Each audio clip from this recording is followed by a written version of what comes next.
Merci Monsieur le Président, Monsieur le Ministre.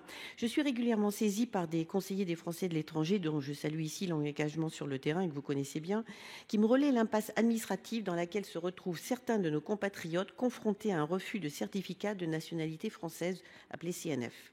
Votre ministère est au fait de cette problématique puisqu'il a adressé 2 instructions en 2022 et 2024 à nos consulats, rappelant notamment que la présentation d'un titre valide ou périmé depuis moins de 5 ans et ne présentant aucun signe manifeste qu'il ait été délivré par erreur suffit pour prouver la nationalité française du demandeur et ne pas exiger de CNF, quel que soit l'acte demandé.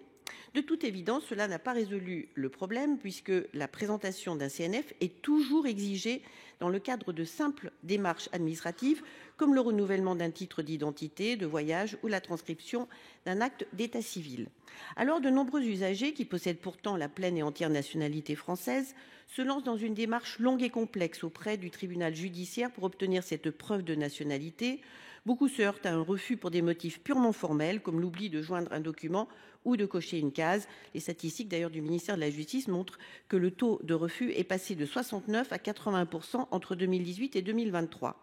Or, dans plusieurs circonscriptions consulaires, nous observons qu'un refus de CNF peut avoir des conséquences dramatiques telles que la radiation du registre et de la liste électorale ou pire, le retrait d'un titre d'identité ou de voyage.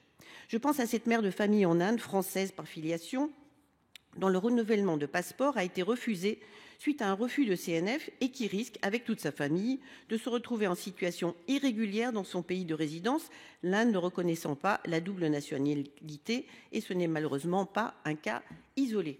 Monsieur le ministre, votre ministère ne dispose d'aucune donnée chiffrée sur le nombre de CNF sollicités par les postes consulaires. Ne serait-il pas temps de mettre en place un indicateur qui lui permettrait d'avoir une vision globale des pratiques dans nos consulats et d'éviter ainsi que certains procèdent à une demande systématique de CNF qui suscite le désarroi d'usagers dont la qualité de français ne fait aucun doute. Je vous remercie. La parole est à Monsieur Laurent Saint-Martin, ministre délégué chargé du commerce extérieur et des Français de l'étranger.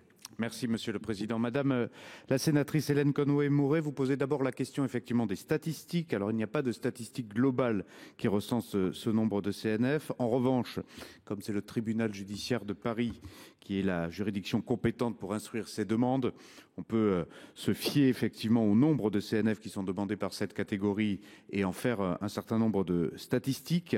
Et ces statistiques, elles démontrent une baisse significative du nombre de ces demandes de CNF initiées par les Français nés et établis hors de France.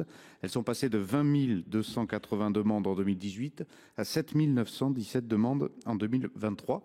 Et en parallèle, le nombre de refus, lui, augmente de 68% en 2018 à 81% en 2023.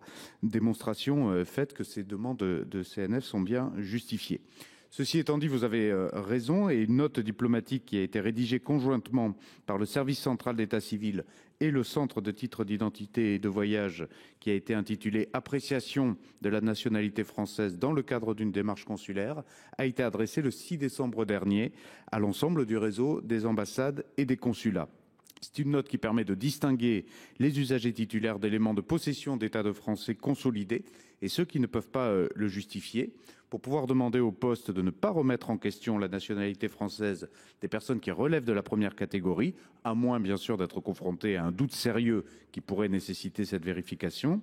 Et ces postes sont invités à se livrer, avant d'exiger la production d'un CNF, à une analyse de la nationalité de l'usager relevant donc de la seconde catégorie. Pour cela, il faut l'interroger sur sa situation pour éliminer des cas de perte automatique et solliciter des pièces complémentaires en interrogeant les services centraux que j'ai cités.